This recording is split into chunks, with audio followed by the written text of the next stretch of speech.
My children, I'd take to Toys R Us, and, they'd be looking for whoever, not me, obviously.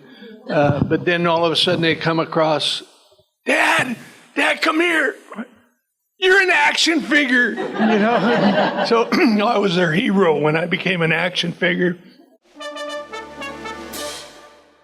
Coming to the stage, we have Erik Estrada, Robert Pine, and Larry Wilcox of CHiPs.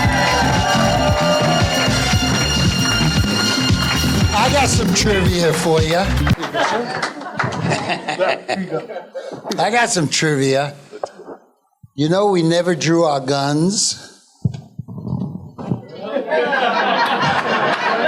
But I know you did draw your guns, but not on the show. Not on the show. The movie Loaded Weapon. Oh, yeah. To get Larry's attention, I had to fire a bullet at the wall. And his reaction was priceless. He was like, what? Like he always. So how are you guys doing today? We're good. How you all doing? Well, listen, we want to thank you for taking time out of your day. You could be in church, but you're here. All right, to come and chat with us. So you're in the middle. You're the sergeant. I'm the sergeant, okay. Before we get started, Eric. Hey, everybody. I just want to let you know that because it's getting towards the end of the day, that right after this is over, this is going to be an opportunity of a lifetime if you haven't already. We're going to be in here taking pictures with your camera of the three guys together with you if you're interested, right after the panel. So you can come right up here. I'll take your camera, take a bunch of pictures. If you're interested, you'll just let me know. Just hang out here right afterward. And don't forget, while you're here, chance of a lifetime, okay? It's a chance of a lifetime also because when we sign these, they become very valuable when we die. Mine won't because I'm going to come He's back. not dying. You guys have been, to me, growing up, iconic. Growing up as a kid, I was just like, oh my gosh, I want to be joining the Highway Patrol. And then I end up joining the Marine Corps instead, but nonetheless, Semper Fi. How does it feel to be iconic, where you see your action figures and you're seeing you on lunch boxes and everything else? How does that feel? I feel it's about time.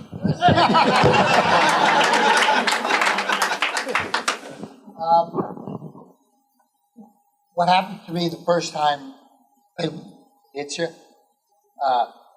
We were doing the first 11 episodes, was it only 11 first? We didn't know if we were going to be picked up to continue the whole year. But prior to that, I kept calling up Rona Barrett, Tiger Beat, Teen Beat, all those magazines. I kept calling up the editor and he was saying, hey, I'm going to go to the park jogging. And they would send a photographer because I wanted my face out there in case the show tanked. At least I had my name out there a little bit. I was promoting myself, hustling, which is what I do best. He does it best. So I'm in the supermarket. Getting my porterhouse steak and my peanut butter because I used to grill porterhouse steaks and then smother it with peanut butter. Killer good. You eat Thai food, the same thing. They give you peanut sauce, same thing. But it's better with Skippy. Anyway. So I'm walking down the aisle and then I see the magazine rack. And I walk by it and I stop and I look and I go, oh, damn. Boom, picture there. Boom, a little picture, bigger picture, quadruple picture, more picture. Around 14 magazine covers I was on. I said, oh, shit. I was so excited, but at the same time I was a little embarrassed. But it was awesome. Thank you very much. And what about you, Larry? Well, I was in the head and I pulled out a toilet roll, and damn if his picture wasn't on. Yeah. No, I was proud of him, proud for him. But I think I reflected on the other people were mirrors of your conscience. You know, you would meet, like my children and my grandchildren now, but my children I'd take to Toys R Us, and, you know, they'd be looking for whoever, not me, obviously. But then all of a sudden they come across, Dad, come here. You're an action figure, you know. So I was their hero when I became an action figure. Excuse me. And then, you know, you meet police officers who I have an enormous respect for. And they would always come up and reflect on how they became police officers later on in life. Thank you very much. And no tequila in that, right?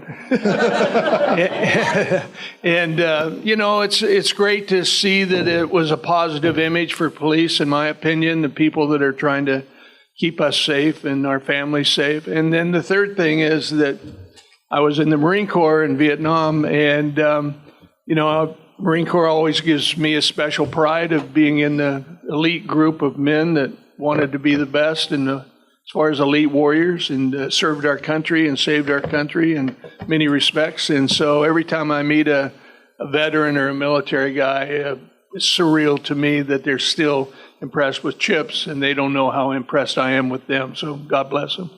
Semper Fi, Semper Fi. So what I want to do, I'm going to do a little bit something different.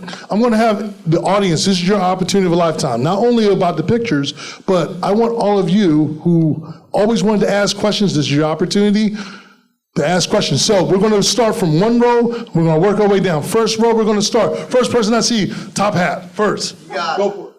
For Eric, I don't know if this is true because you can't trust it. Oh, I got it. I don't want to block everybody. Tell the people. My name is Dan, Top Hat Dan. Is it true that you had no motorcycle experience when you started the show? True. Really? Yeah. I grew up in Harlem. We had the bus and the train.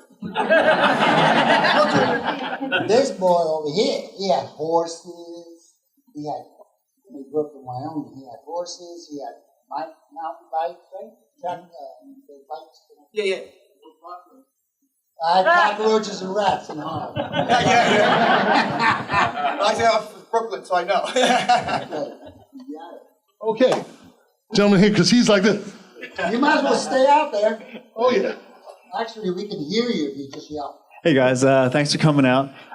As a kid of the 80s, I was a huge fan of CHiPs. And also being a minority young kid growing up during the 80s, you didn't have a lot of characters that kind of like looked like me. So Eric, your Ponch character was my favorite character on that show.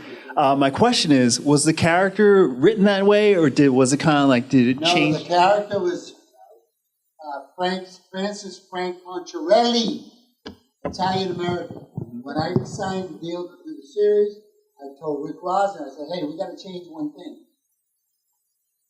We got to change it.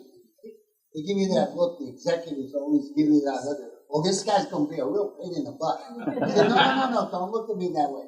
Doesn't make any sense for me to play him Italian. I said, I'm Puerto Rican, American, Hispanic American. Let's change the name from Poncherello to Poncherello, and we make him Hispanic American. And it was the very first time you had this kind of thing on when there was 3 networks on a family hour show, prime time. And so after me came Jimmy Smith, Eddie Olmos, all the other guys, you know. So, but I didn't realize that I was doing that. I just didn't want to play him Italian, you know. Sure. and then later I found out that hey, I helped open a crack in the door. Yeah. That's how that So before I ask the next person to ask a question, how did it feel like after you got through the first season, before you realized that the show became a genuine hit? How did it feel like knowing now that you're now becoming a household name, all 3 of you? How did it feel? I love being flavor of the month.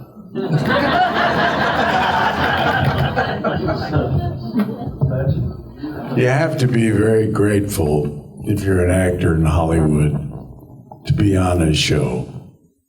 I don't know that after the first year I was all that enthusiastic, which Erik has pointed out. And I had done a lot of stuff before I'd done that. And I would, as you say, I was more I'd been doing this for quite a while. And, but then as I realized,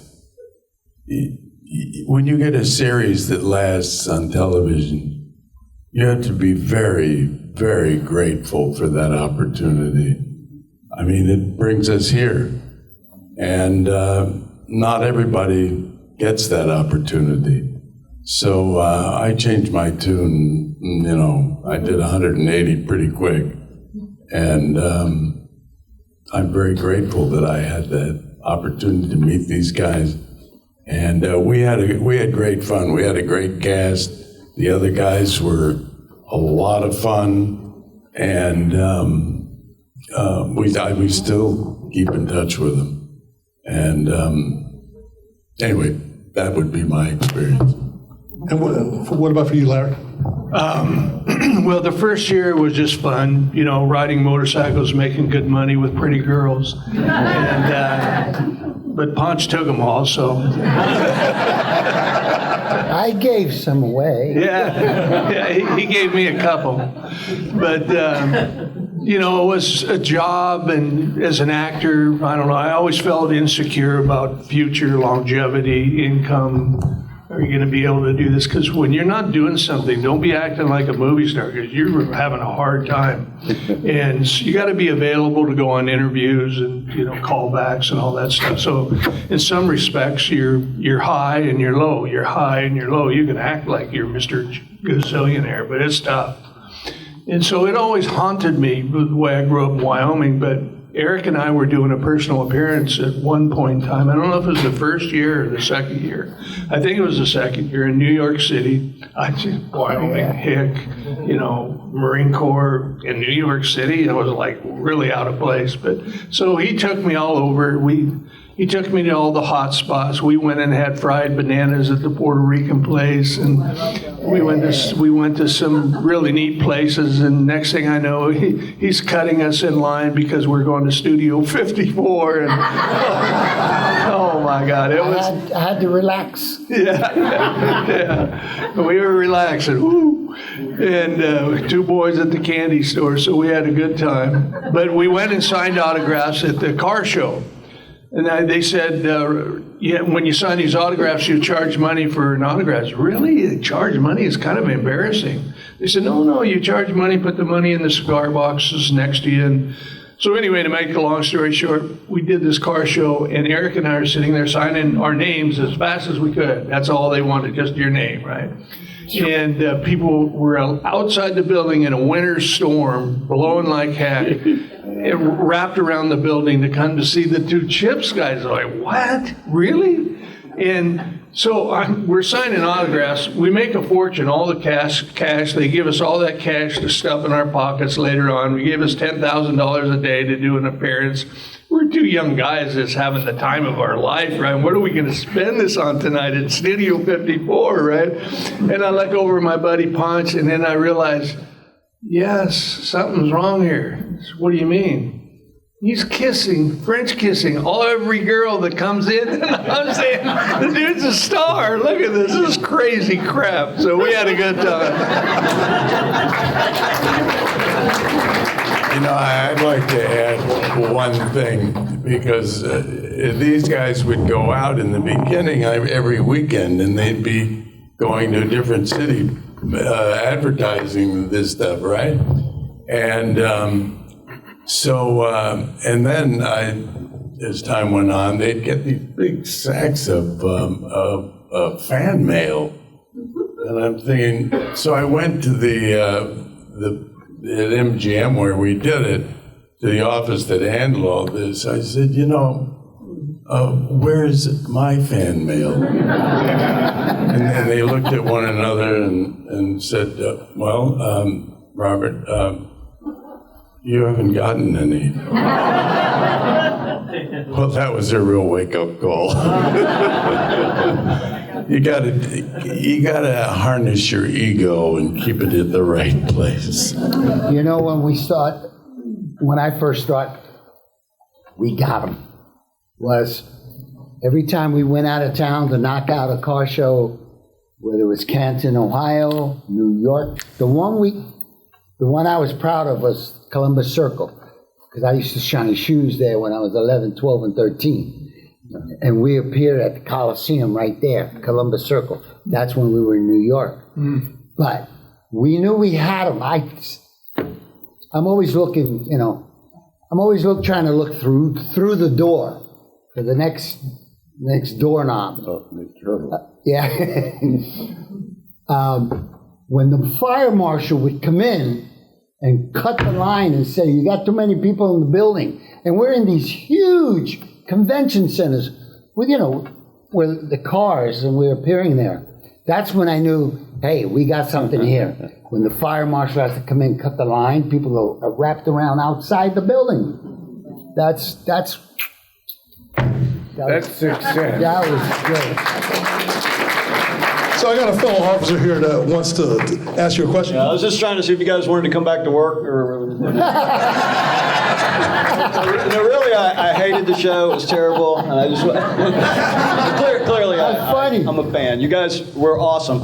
One of the things I loved most about CHiPs was the action. Like, there wasn't an episode where there wasn't a motorcycle crash, a car pile up, you know, Ponch and John pulling the victim out of the car at the last minute, and then right before it explodes, you guys just somehow always knew when to duck down. You had a crack stunt team. It was very prolific for that period of time. But I know that there were some injuries and accidents. Maybe you guys could tell us all a little bit about the worst things that you were involved in or saw when. I know some of you did your own stunts and that sort of thing. Well, I'll tell you, Larry saved my life. Because I had a crash where I ended up helicoptered from the alley, where the bike and the car hurt me real bad. Punctured both my lungs, fractured my 12 ribs, broke this big. This is normal, this is not. Broke it, and I was on the ground bleeding internally. And because Larry had been in Vietnam, he saw it right away. He saw me turning blue. And he grabbed me, and he just kept me focused until the helicopter came to get me. So that's one thing. Wow. Right there.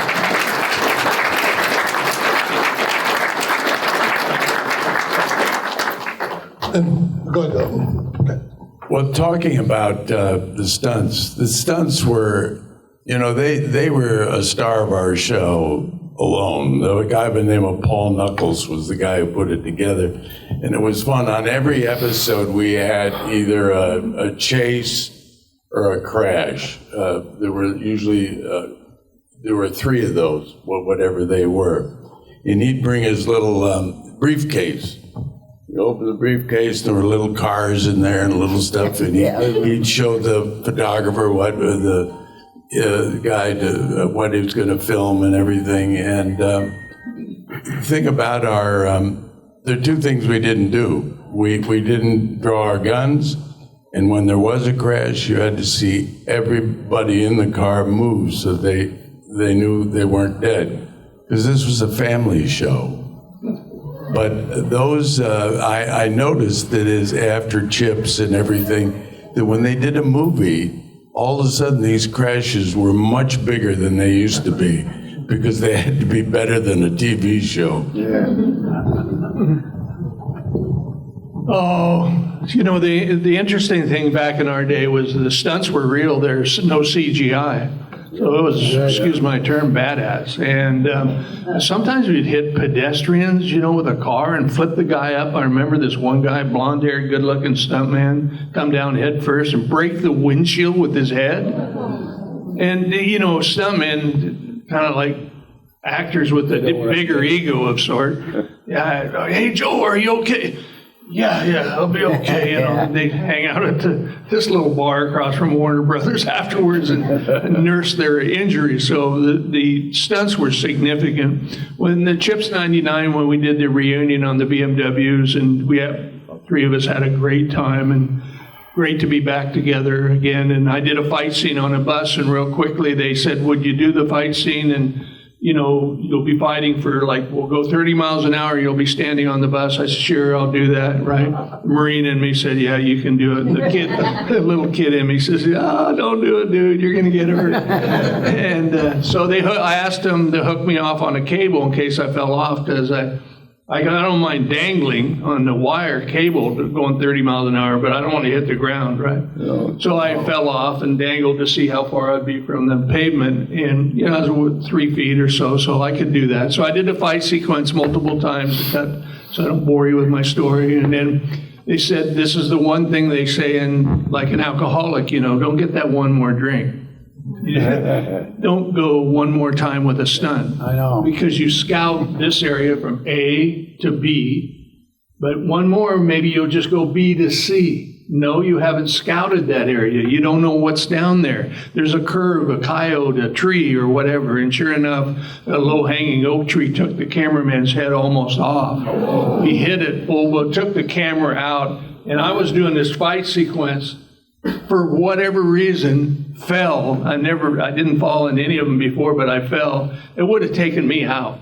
So stunts are spooky for cameraman, for actors, for stuntmen. There's dangerous stuff. And we had, I won't go into detail because you only have so much time to ask questions, but the amount, the volume of stunts was just unbelievable. And those guys had to be broken and up and hard and bruised and come back the next week being macho, you know, crazy. But, you know, it was fun because if you look at it closely, some of the cars keep reappearing, crashing. They painted them a different color, pounding out the things. But, yeah. So I'm going to ask you, when you were, you know, cast for CHiPs, did you have to go through any police training? Did you go on a ride-along?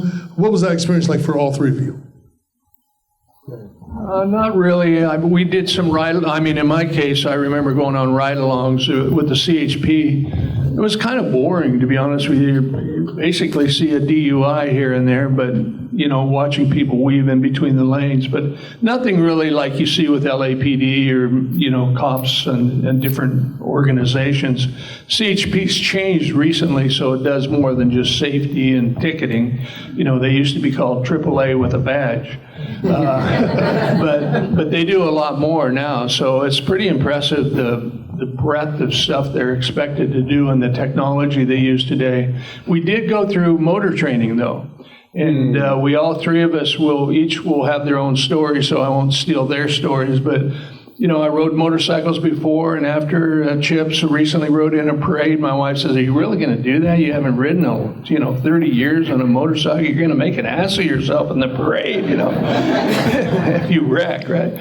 So anyway, we went through training. We did high-speed braking, laying down the bike, what I call bring the rear around, the rear end of the bike comes around because you have to brake so hard, saying hello, you know, you don't want to, it's spooky. And so learning how to lay down the bike, like when Erik got high-sided, you know, bike goes down, you have to have both brakes on, you have to hold them on even if it's tearing your elbow and blood off your knees and so on. And otherwise, if one comes loose, then it high-sides you. And then the bike follows, and in his case, crushed his sternum, right? The thought he ruptured his aorta, gave him, what he didn't say, they gave him last rites.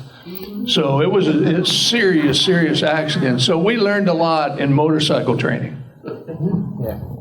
I, on the other hand, I'd never ridden a bike. And we, on one Sunday, we were over at MGM, and if you can imagine what the movie lot is like, they have all these tall buildings, which are sound stages, and alleys that are going this way that are like roads. So, you know, one handle is the brake, and the other is the clutch. The clutch, and the other is the throttle. Thank you very much.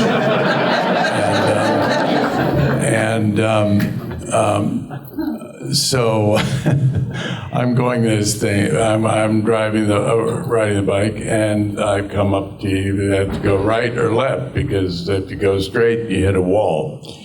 So I'm going up there and I'm getting, oh my God, and I put the clutch in to do something and turned on the ignition and went right into the wall. Yeah, now my ego was bruised terribly, but that's the only thing. The only other time that happened, well, when we went out, I'd go out about we did more outside than we did inside. Inside, I talked all the time. That's when my lines were. But we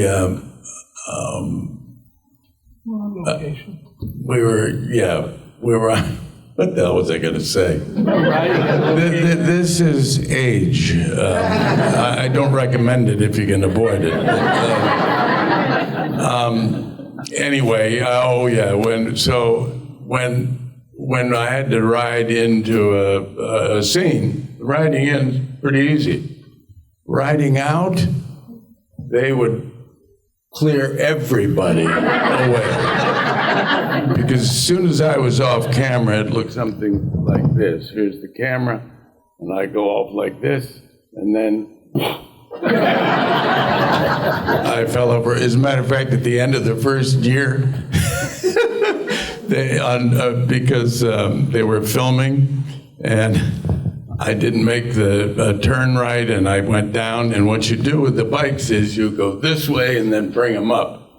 And they kept replaying that, and I'm going like this, going like this. And that was really my experience with bikes. I never rode a motorcycle after I died. Otherwise, I would not be here.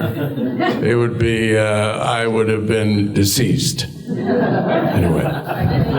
They taught me how to ride. It's, like I said, I didn't know squat about motorcycles. And it was great. They teach you how to pull up, now put your feet down, be still, accelerate without touching the ground. It's great. Anybody can go fast. But the California Highway Patrol organization was created strictly to control the flow of traffic and to help in any accidents and such. As opposed to today, then they really didn't draw their weapons. You know, you had the local town police department to handle all cases. But now, California Highway Patrol, because of the way things are in the world today, the situations in every city, the California Highway Patrol do draw their weapons now. But when we did the show, that wasn't happening too much with law enforcement. They were basically traffic controllers. That's what they were created for. And then, of course, now, you know, they get shot, they get harmed, they get run down, they get killed. So, I don't want to depress you, but it's real. Well, I got a young lady that has a question. First of all, thank you for your service, Larry. My son's in the Navy, so I understand it. But my question is for Robert, and I wanted to ask how it was to play a bad guy on Scarecrow Mrs. King. And secondly, how it is to see your son be so successful. As far as playing a baddie, I love playing bad people. You know, I'm usually the nice guy and everything, and that's so easy. And playing a villain is just the best. And don't get it often enough. As far as my son, I'm very proud of him. He's a wonderful young man. And whenever people say, I've worked with your son, what a team player he is. He's welcoming to anybody on the set. And I've often said when you're 1, 2, or 3 on the cast list, it behooves you to welcome people there because they are only going to make things easier for you. You're going to have a better product afterwards. And I'm just very proud of him. He's a terrific kid, and he's, I have 2 children. They're 8 years apart. I have an older daughter, and I'm very blessed. They're wonderful children, and we have a good family. And a wonderful wife, I must say, which yesterday was our 55th anniversary, I think. All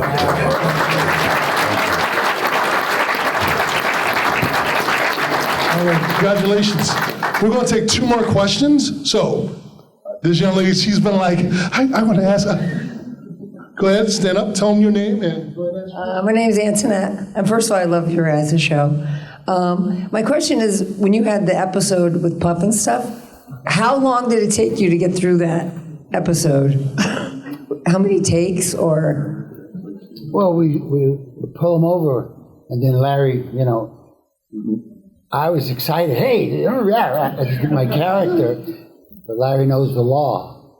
He read the book, Larry's character, Baker, and he starts reading them the riot act.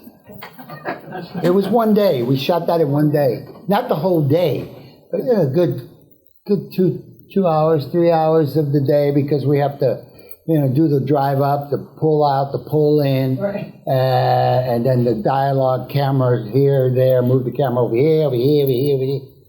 So I'd say a good 3 hours, maybe. Yeah. I didn't know what it was. I never knew Puff and stuff. I only knew Heckle and Jekyll and Casper the Friendly Ghost. And so, who else has a question? We're going to get one. He's been, you know what, then this gentleman here, he came in early. He was like, is Chip's panel happening? Is Chip's panel happening? I told him, I said, I'll make sure you know about when the panel's coming. He's like, I might have a question, so go for it. Thank you, my friend. Uh-huh. Hey, I'm Mike Leo. Nice to meet you guys. Sure. My question is to all 3 of you guys. When Chips got casted, when you were casting Chips, and maybe you're, I guess you guys have agents. I don't know if you did it yourself or you have agents, but when that was pitched to you, did you guys think the show was going to be like how it was? And did you feel typecasted after that? Did you feel like after you got the gig, this thing keeps going on and going on? Now, my next gig that I get, am I going to be, they going to want me as a cop again? Or like, how did that go for you guys? I'm kind of curious. Well, I'll go. I told Rick Rosner, who created the show, I said, I don't think this is ever going to go. Because they've had all these cop shows. He says, it's going to go. I don't know. And lo and behold, it went and went and went. And that was great. Actors, when they're young, their frontal cortex hasn't completed its maturity, so your ego starts telling you crap and haunting you, lurking. And I can remember when I had this manager agent named Herbie Nanis, was Stallone's manager. Herbie Nanis, yeah, I remember him. Crazy Herbie, and hey Larry, we got to do this. We have this deal for you. They want you to star in it. It's called Chips. That's what is it about? It's about these cops on motorcycles. I don't want to do that. It's 40 cop shows, and I was thinking I was an acteur at that point in time in my life, right? Little did I know, you should be so lucky, buddy, shut up. But I said, no, I'm not doing it. And they said, well, they're going to cast you, and then you're going to help cast the other guys. I said, no, I don't want to do it. And I read the script. No, I'm not doing it. It's trite, cornball. I'm not doing that. And it's not going to help my career any.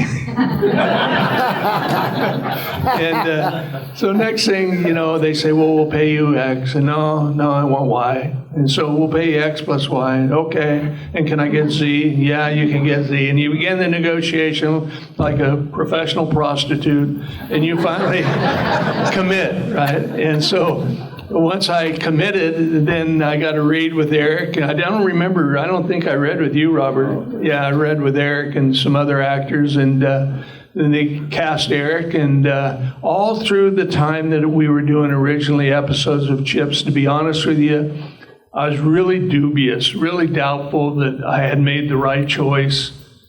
Because, careers, man, it's like the Olympics. You only run the 100 meters one time. If you don't win, it's over.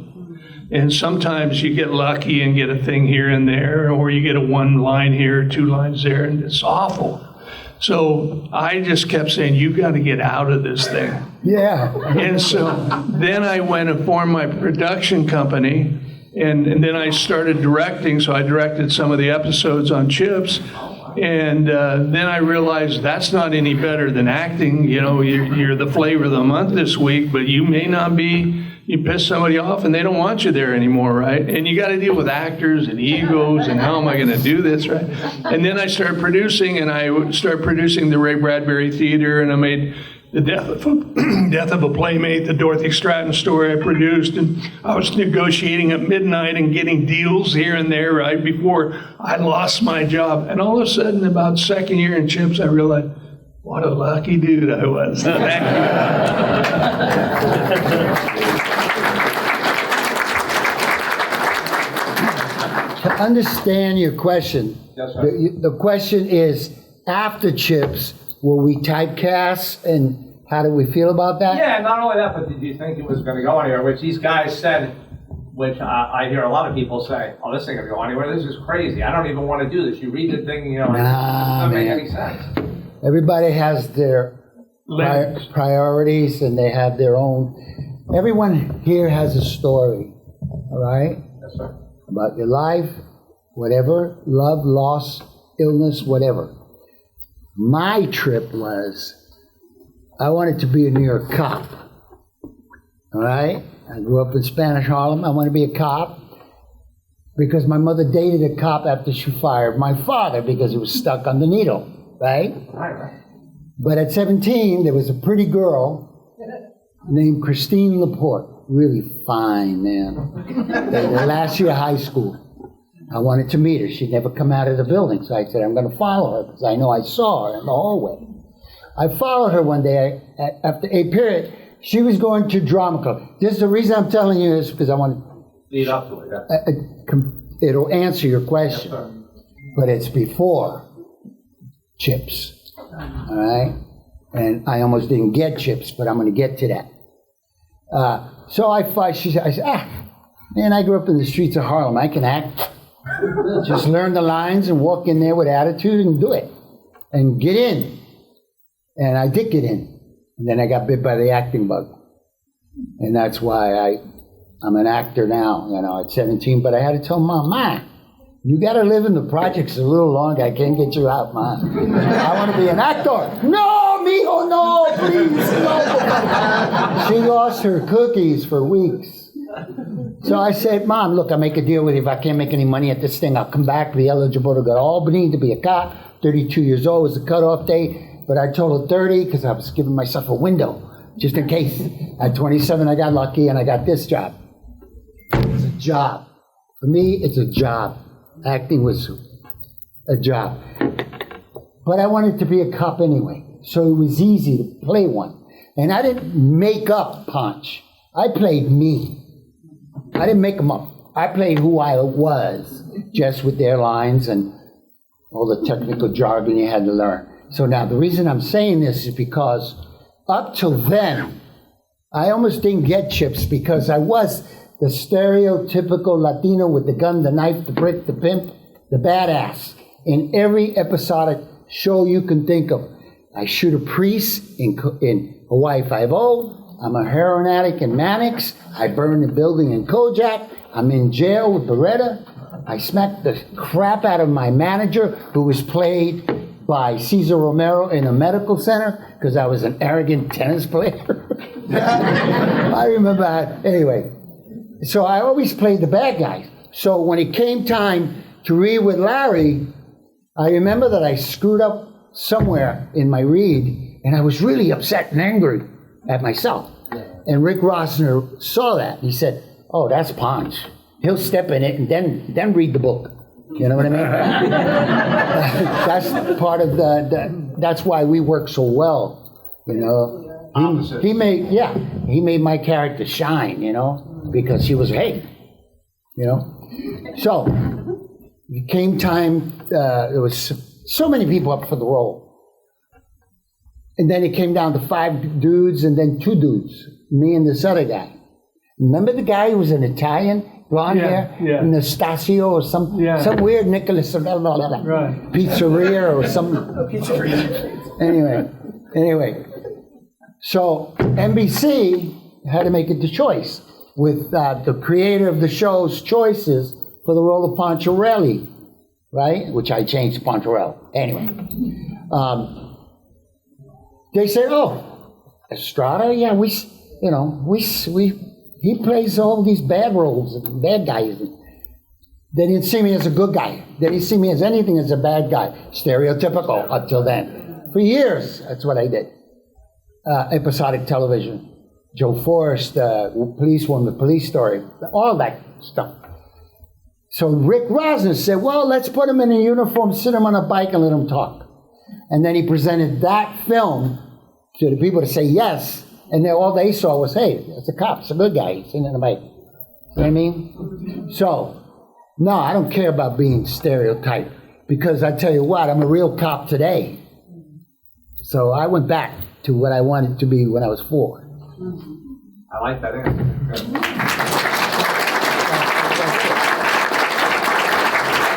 All right.